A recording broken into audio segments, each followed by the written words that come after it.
Yeah, it's very unique. You know, I tell people like that story is like unique to me. Don't quit your job. Don't, like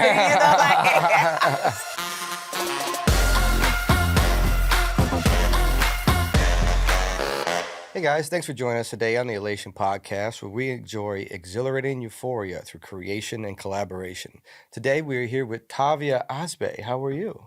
I'm doing pretty good. How about yourself? Good. It's good to see you. Thanks for coming through. Thank you for having me. Absolutely. We're going to talk about all kinds of music stuff moving forward, but let's just start off with the origin story, where you're from and where you grew up, what school you went to. I'm from New Orleans, born and raised.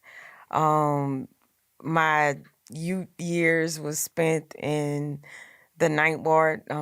People call it the Bywater now. I what schools I went to? I went to a couple schools, but I stopped going to school in Orleans Parish in ninth grade. Okay. My mom moved to Marrero All on the right. West Bank, and I graduated from John Eric. Okay. I got my degree from SUNO. But yeah, I'm a All around true a to little the bit. heart Yeah. New Orleanian. Oh, that's awesome. Well, my dad's from Lafitte, so I know all about the West Bank. Yeah. When we first moved there, I saw my mom, you're moving me to the country. It is a whole nother world over there. It is. And just feeling like I was being snatched away from my friends and all I knew. But my family home was in the Ninth Ward on Independence and Urquhart. So that's where I still spent like most of my days. Most of your days. Yes. Yeah, there's always a heart you find somewhere in the city, you know? Yes. Yeah, well, that's awesome. No, and so music-wise, was it something that was always a part of what you were doing? No. No? Working in the music industry is a total surprise to me. I mean, growing up, I loved the music. I was exposed to all types of music, but I never had the desire to work in the music industry in any capacity. I got you. Well, I mean, growing up here, music's a part of your everyday life, no matter what. Yeah, it's a part of your soul, your spirit, Absolutely. just everything. College brought me to the music industry. Okay. What did you go specifically for college first? I started at Northwestern in Natchitoches in business administration. After Katrina, I dropped out and I started going to SUNO. Okay. And I was in business entrepreneurship there, but I didn't really know like what I wanted to, focus in. I just knew I liked business. I handled it well. I was a bit organized. And my mom, she was an entrepreneur my entire life. Is all I saw. But the music part of it was I had an extra credit assignment to go to an open mic at the time called Pass It On. Okay. And I didn't go. I brought my baby sister, who at the time was like 16, and she saw Tank perform there, and she was like, "You missed the best part of the night." And she was like so enthralled, and she was on YouTube looking for videos, and I was like, wow, I never saw her be impacted like that before. So I just wanted to like introduce her to Tank because she was so like influenced by it. Gotcha. And I found out me and Tank shared a mutual friend. Tank dodged me for like a year. But I used to send like these inspirational quotes out to my friends, and he was like, I think you should start sending these to Tank. And I was like, that's kind of weird. She don't know me. But I started sending her messages, and she responded one day. She quit her job, and she was like, I just quit my job. I needed this message. Wow. You want to go to the movies? And I was like, oh, that's my way in. And it's kind of been full throttle since then. We started hanging out as friends, and people would ask her when she was gonna put out her album, and for some reason she would look at me and be like, when we gonna put out the album? I'm like, I don't I don't know. know. But So this story started way back in when, huh? yeah, 2009 Wow. actually. And we put out Tank's first project in 2010. Wow. That's awesome. Yeah, That's so awesome. I love when teams stick together and it happens organically and then it sticks together. yeah, it was kind of like I'm passionate about this. At the time when I met Tank, I was a 911 operator, and also working in administration at the USDA. And Wow, 911 operator. That's got to be crazy.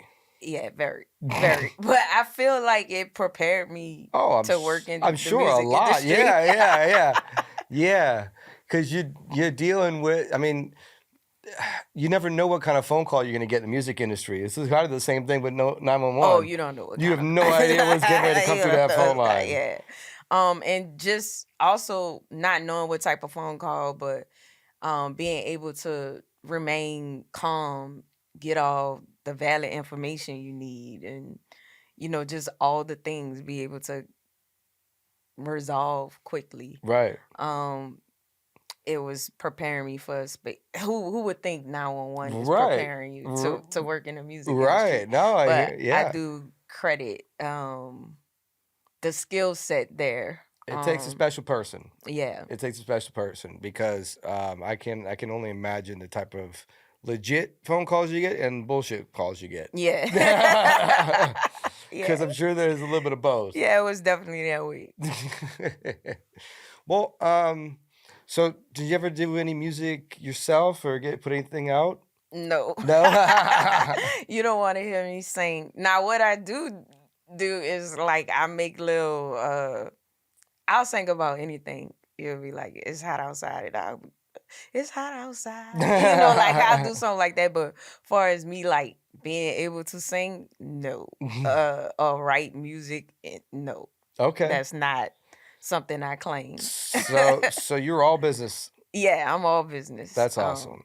That's awesome. Well, an artist like Tank definitely needs business. Yes. Because she's doing something. So tell me a little bit about that journey. Like you're now here. You guys just won a Grammy. Like that's a long, like a good partnership journey to talk about as far as music, because that doesn't last that long most of the time. Yeah, I think it's a mutual respect. Like I said, we started off as friends, and I was a friend who wanted to help. Like I saw her gift, and when I first met Tank, she just wanted to like travel with her poetry. So it was kind of like, let's do that. Right. Like let's not change who you are.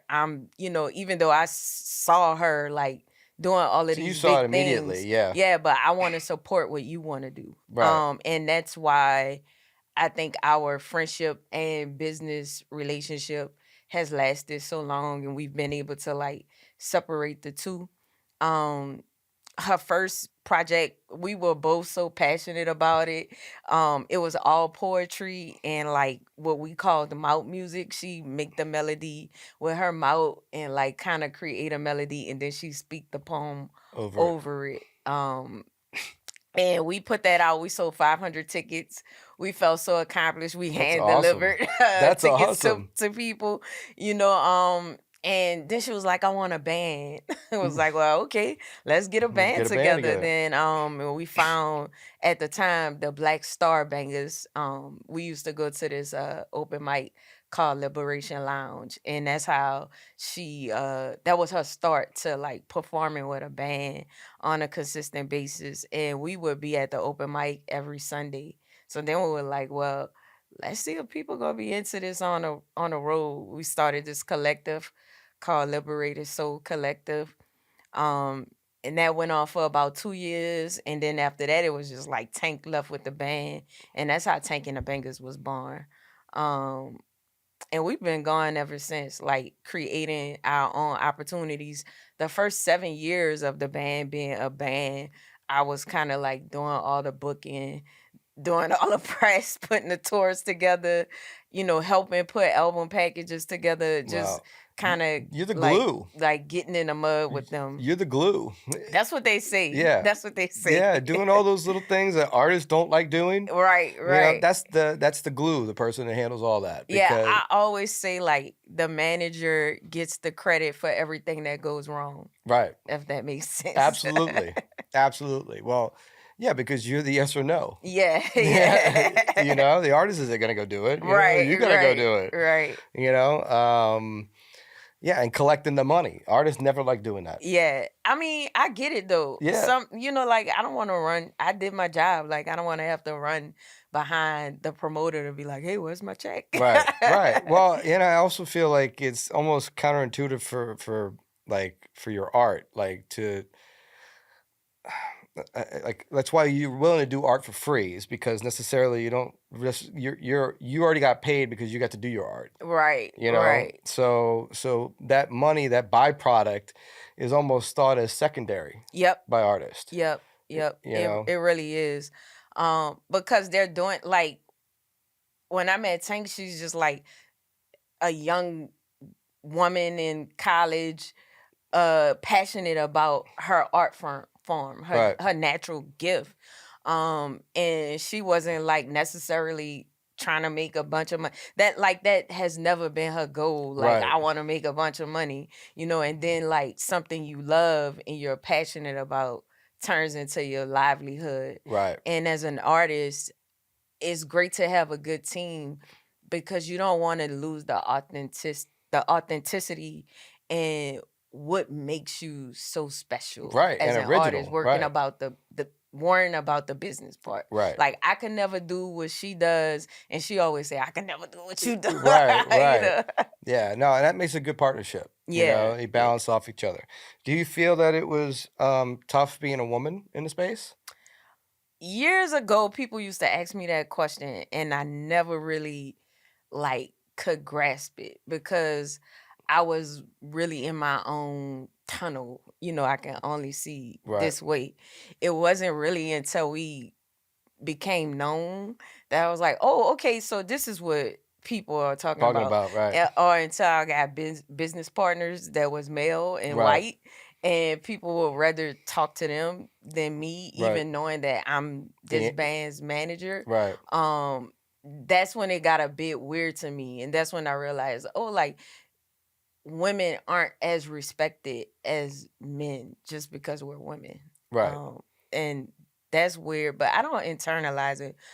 Most of the time, if I'm treated a certain way, I just think those people are super small minded, and I'm really grateful that I have a good team of men around me that are supportive and don't really like allow the disrespect for real. No, and that's good. No, and because I do feel like those, especially those men that act like that in a sense when they get in the room, somewhere behind them is a good woman allowing them to do that. Yeah. So at some point, they. I don't know. I never really got that back and forth a little bit, but at the same time, like it happens, especially at the top. Yeah, and the fact that you said that there's like a woman behind them is crazy because you also can run into some of those same issues with women where they will treat you like you don't know or you shouldn't be in this position. And you're like, for real? That's the bag you're coming out That's right. Especially when you don't think in that way or operate from that way. Yeah. Well, jealousy hits both sides. Yeah. I mean, I was in LA way before I was, and not to say I'm anybody now, but way before I knew anybody. And you get in a couple of these rooms and they look at you like, you're not supposed to be here, and you get that vibe, and that talk. So it happens across board. I mean, I had an incident that happened where like a big label person wanted me to say yes to something that I said no to. And behind my back, they called my business partner and was like, she don't know what she talking about. Get her to say yes. But I had a good business partner that was like, hey, that's not cool, and was able to like tell me what was going on. And when you get to like certain spaces and levels, people start saying stuff like, "Oh, this is a very important person. This is a Mhm. person you should know." Or Right. and I'm like, all people are special. I don't really view people in that way. Right. Like Well, and especially if you're not looking to climb a ladder. right. Like you said, Yeah. it's not about it wasn't about the money in the beginning, it's about the music, Right. so, you're already on your journey. You Right. don't need this Right. connection to if it's gonna change the way you do things. And I also feel like because like we are like really spiritual people who believe in God in our group, like nobody can like take away what's supposed to be from me. Right. I'm also very like giving and open, and I'll talk to anybody and share information with anyone. Because I'm gonna do what I'm gonna do anyway, Right. and it's gonna work out for me the The way way it's it supposed is to. supposed to. Right. In 2017, I was ready to walk away from it all. Right, okay. Just because in my own self I was feeling like, oh, I'm not the person for this, or like I don't know enough people, I'm not connected enough, Was there and one incident that, like, triggered that? um by the time we got to 2017, I was like 32 at the time. I had been doing it for 7 years. And a part of my journey I didn't mention was after working with Tank for a year, I quit my job, right? Wow. I quit both of my jobs. I lost my home. My car got repossessed, and I was gonna move in with my dad in Texas. Again, I did not want to do that. Wow. And by that time, I had graduated college, and I was telling one of my professors, I think I'm gonna move to Texas and try and manage Tank remotely. And my professor was like, no, I have a property, and you can stay in my property for free, rent free, because she believed in me. I believed in Tank, and she believed in me. Wow. And she let me live in her property for 2.5 years. Wow. And after those 2.5 years, things still wasn't, like picking up the way I needed them to. Right. And I was like teaching, doing odd and ends, anything that wouldn't keep me bound, Right. And I had a friend who was like, "You can live with me for free. Just give me what it." Like people believed in me, so I wanted it to work because people believed in me. Right. And I was just down on myself and just telling myself, "You're not good enough for this." And I had a friend to kind of like talk me into staying with it. And 2 weeks later, we went Tiny Desk, and, and Wow. everything What a changed. change.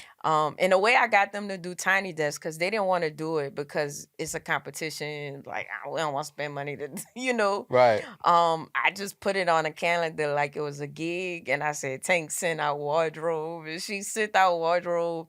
We did it at Joseph S. Clark in one of our friends' classrooms, and we recorded it on like the professional cameras, and we had audio, and also on a cell phone. So when I looked at the cell phone video, I was like, "Oh, the cell phone video is good." Right. And that's what we turned in, the cell Wow. phone video. Wow. And Bob Boylan called, and he was basically like, "Your life is about to change." And we still didn't really like get Understand it? it, like Yeah. understand it. I think until we went in to record our Tiny Desk and we started selling out shows, and I was like, "Oh, this what he meant." And I'm glad I stuck with it. You know, it's funny, you may not have been an artist, but you went through an artist path. Yeah. You know, you believed in something as much as an artist believes in themselves or, has to believe themselves to get through stuff like that. Yeah. So it's a very artistic path you went through. Yeah, it's very unique. I tell people like that story is like unique to me. Don't quit your job. Like I was able to do that, and I'm grateful that I had people to support me while I was chasing a dream. Right. And I'm grateful that Tank saw something in me that I didn't see in myself at the time. Absolutely. And she believed in me, and she trusted me to guide her career. Well, it says a lot about you as a person and how you connect with people if people are willing to help you like that because obviously they you don't just do that for anybody. So No. there's a special connection there that obviously you're good with connecting the people, which is something you need in the music business as a Yes. management. Yes. Um, let's see. Well, when did you start Mid Citizen? Okay, so I started Mid Citizen. I gotta go back a little bit. So in 2015, my business partner Reed Martin, who is Big Frida's manager, at the time was managing Sweet Crew. That was his first group, and he wanted to manage Tank and the Bangas, and they had a manager. So he was like, well, let's work together. And we started working together with a group of young like people in the city, like trying to do their thing, as Gotcha. a collective called Simple Play. And as we grew, we wanted to create something bigger. So Reed, Martin and Max Bonanno, we started Mid Citizen in 2018. Okay. And from there, Meredith Alejandri, also on the Big Frida team. She used to be our booking agent. Moved from San Francisco, and the four of us have been running Mid Citizen since 2018. Wow, that's awesome. So who else do you manage? Big Frida, Pom Pom Squad, the Suffers out of Houston, St. Kane, uh, sure. That's some of our big ones. Sweet Crew, um, who else? That's some of our big ones Okay. off the top of my Awesome. brain. Well, you guys are definitely doing some stuff in New Orleans for sure. Yeah. I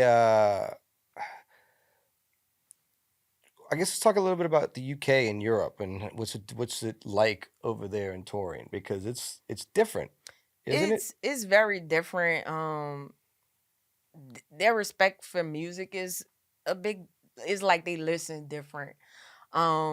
In 2015, me and Tank and the Bangers decided we was just gonna go over to the UK and kind of lay some roots down, grassroots. I booked maybe 3 festivals, and the rest was like we gotta get it on our own. London take their open mics real serious. Like we was going in there as a band. You gotta be on time. You gotta sign up Right. right. But they love us over there. Like London became our second home. I think it's like our highest like listening and ticket selling point Wow. over there. Like so us going to live there definitely did something. But I love it over there. I honestly think that like festivals in the US should go over and do like a case study on how they run their How they move, festivals yeah. and how they move, because they really take care of the artists there. Well, I think they, like you said, I think they listen different. I think they listen more like old school. Yeah, yeah, Like, they have like a true like over here, you need to see the reaction of the people. You need to mhm. see them getting up and dancing. And in some places over there, at first you're not sure if they're feeling it, but it's like they're respecting the music. They Right. want to hear the instruments. They want to hear the lyrics, and they're just waiting for it to hit them in a certain kind of way. Right. They're ready to clap, give you the applause after they enjoy it differently, I think. They soak in the moment. Yeah, yeah. Yeah. I mean, I like it over there too. Not saying they not using their cell phones, but you don't Mhm. see them on their cell No, phones you the don't way see you it as see us on much. their cell Yeah, no, phones. 100%. That's what I mean. Like they listen like it's old school. Like they Yeah, listen like they went and put on an album, yeah, and yeah, sat with a glass of wine and listened to the whole thing. yeah. And they like just was over there, and the way they like want to buy the product is crazy too. Like it Right. was like I was like, hold Right. on, give me a second. Right. So I enjoy that appreciation for it, because some things that we're talking about in the music is like American, like it's Right. all New Orleans. You have to be in New Orleans to like know what we're talking about, but they like just soaking it all in. It's That's almost awesome. like they understand it. It shows you how music is very, the universal language. Absolutely, absolutely. Well, and I think being from New Orleans helps you a little bit overseas Yeah. because we are the most European city in the States, Yeah. in my opinion. Yeah. Because it's still that feel. And our little bars are almost like our pubs. Like I just feel like and there's a lot of synergy. Yeah, that's because everybody was here. Like when I went to Africa, I could feel New Orleans. Right. When I go to the islands, I can feel New Orleans. Absolutely. When I go to Spain, I can feel New Orleans. When Yep. I go to Paris, I can even when I went to Italy, there's certain spaces and places Yeah. where you just feel like you're in New Orleans.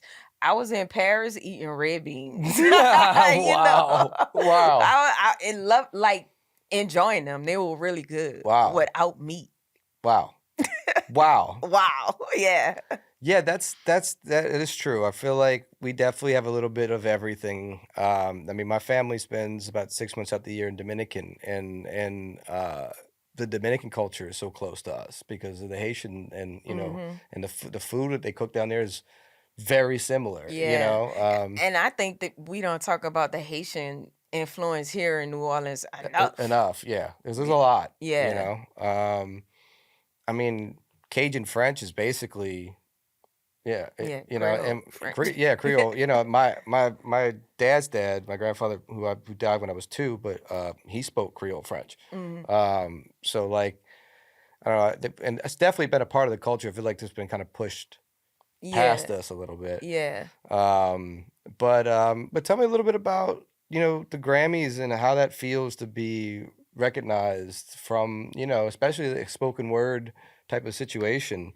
Um, it's got to feel good. It feels great. It's definitely a full circle moment because when we put out the spoken word album, like people will be like, people not gonna ride around listening to spoken word. Like, okay, cool. We still We're gonna, still gonna do it right. we still gonna do this. And we've been nominated 4 times as the group. So to get it for this one, Right. it was special to the group, but it felt good as a friend to see Tank be able to go and get an award for something that So she was so creative. passionate Right. about and creative. And the album had spoken word, and it also had the marriage between the spoken word and the music and her singing was all there. And for it to be recognized and revered, and for the people that she collaborated with on the album was crazy, like Jill Scott and James Poyser and Robert Glasper, and just like the people that we as kids was listening Right, to and right. was inspired by, to be able to work with those people and get a Grammy for it. That's crazy. That's awesome. Yeah. That's the great thing about collaboration too. I feel like there's an energy that just gets brought to a project that you just can't deny, no matter what happens. Yeah. While Jill Scott's great, I can't. It's awesome to get to work with people like that. The Tiny Desk situation. I know it changed everything, but do you think it changed the way you look at creating new music? Not for us.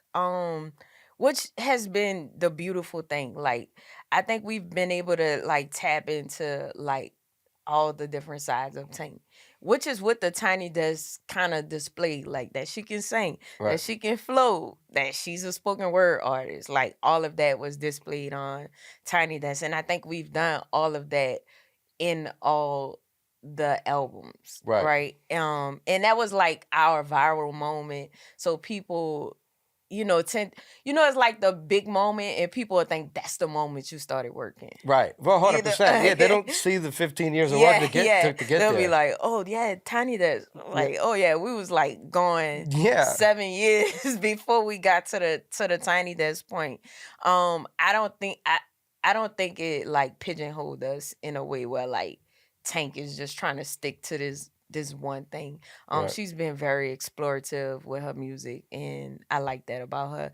And I think we have fans that has grown with her in the music and who has supported her through like those different stages. Awesome. Awesome. Tell me a little bit about Big Frida. What's I it don't like? work on Big Frida account, but I love Big Frida. Tank and Big Frida has collaborated many times Right. on Frida's projects and on Tank's projects. Well, we got our first like chance to work with Frida in 2016. Big Frida has always been supportive of Tank and the Bangas, which we appreciate because we're on two like total different sides of the Right. spectrum. Right. We went on our first tour with Frida prior to Tiny Desk in 2016, and we was like, what did we just get into? And we've gained a lot of Frida fans from that, from Frida taking a chance on us and Right. saying like, That y'all can collaboration. come and open for us. We're family. Like, that's the thing about like Midcitizen and the artists that we represent. I think we all feel like family. You know, we have Right. a big Christmas party every year and invite the artists, and you know, they've collaborated or they've done shows together, or they've gone on tour together. Right. So we've toured with Frida several times over the years. Went from opening to co-headlining together to collaborating and putting out music together. So that feels good, but that's definitely our family. Yeah, that's awesome. That's awesome. Well, one thing I feel like New Orleans does together is we create families, right? And whether you're from here or you're not, we kind of bring people together and eat together. Eating together is a big thing here. Yeah. Well, I think you said you were nominated before for 4 times, right? What were those projects? We were nominated for Best New Artist. Actually, but the first act from New Orleans to be nominated for Best New Artist. We were nominated for Best Progressive R&B Album. Last year we were nominated for Best Global Performance, and this year we were nominated, for Best Spoken Word. Spoken Word, right. And Tank was on the John Baptiste winning project, the We Are project, and also she did a collaborator with Fantastic Negrito, Oh wow. another NPR winner, and Right. the year he won Grammy for the best blues album, she did a song with him called "I'm So Happy I Cried." Wow, so she's been all over, Yeah, all yeah, over yeah. the Grammy stage. Yeah, yeah. Yeah, that's awesome. Well, I hope one day that we end up getting our own chapter, because I can't believe we're in the Memphis chapter. Yeah. I won't let that go. It'd be cool to have a New Orleans chapter. I don't understand why we don't have our own chapter. I feel like we've done enough work in music. I guess because we are all in the South, but Atlanta have their own chapter, right? I mean, come on. I don't know. I feel like at least group was with Nashville, not Memphis. But I don't know what the connection was there. But if you were to pick your 5 favorite songwriters, Wow. who do you think you would pick? Wow. That's crazy because I'm always telling Tank that men are like the best songwriters. I think men are the best songwriters. Man, my 5 favorite though, that's kind of hard. That's a hard to spit off. Well, just come up with a couple, baby. Who would be your number 1? I mean, my number 1. I mean, I were to do my 5 favorite artists. My number 1 is like Sade. Okay. I love Sade. Dang, I'm so all over the place. Because my brain is going like, whose songs you like? Whose songs you like? Who wrote that? Who wrote? Well, that's the thing too. Even if it might be their song, but they might not have written it. Yeah, so that's kind of hard. I probably need my little favorite for all right, well, let's do 5 favorite artists then. Let's just go with that. So I'm gonna go Sade. Tank and the Bangas is up there for sure. I'm into her right now. Okay. I've been into her for a while. Yeah, she's great. I love the Isley Brothers.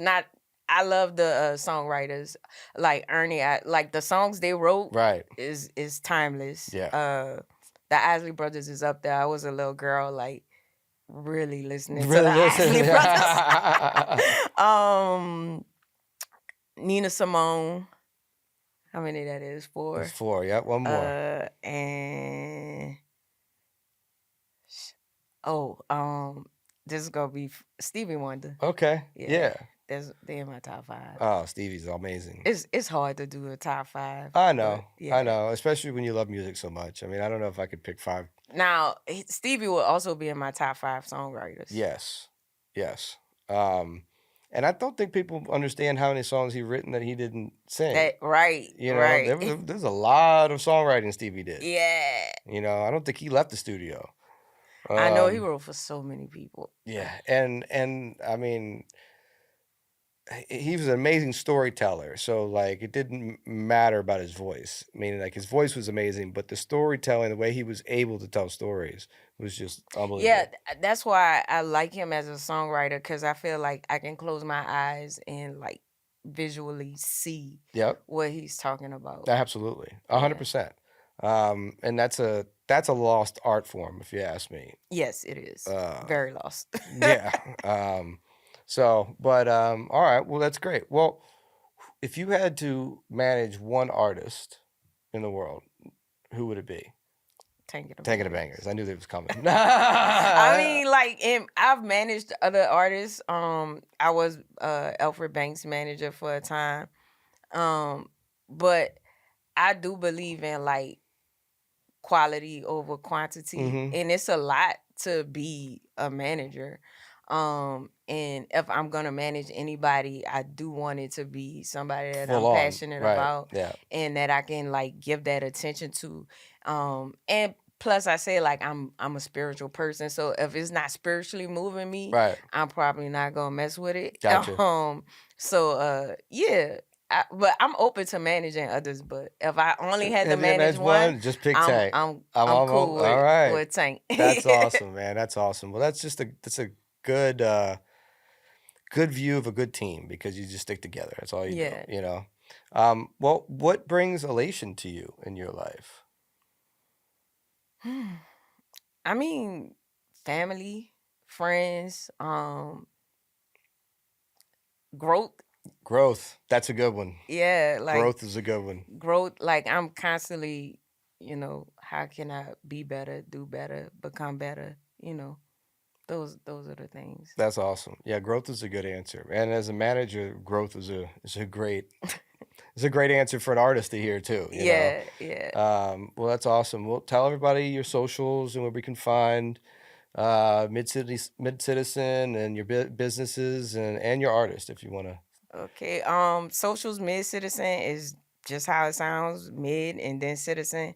We're at Midcitizen across all socials. You can find me at Tavia Osbey on all socials. And you can find Tanking the Bangas at Tanking the Bangas on all socials. Awesome. Well, great. Well, thanks for coming by today. Thanks for having me. Absolutely. It was a good conversation. Yeah. Well, thank you guys for joining us. And if you haven't liked, subscribed to Elation Podcast before, please do now. See you next episode.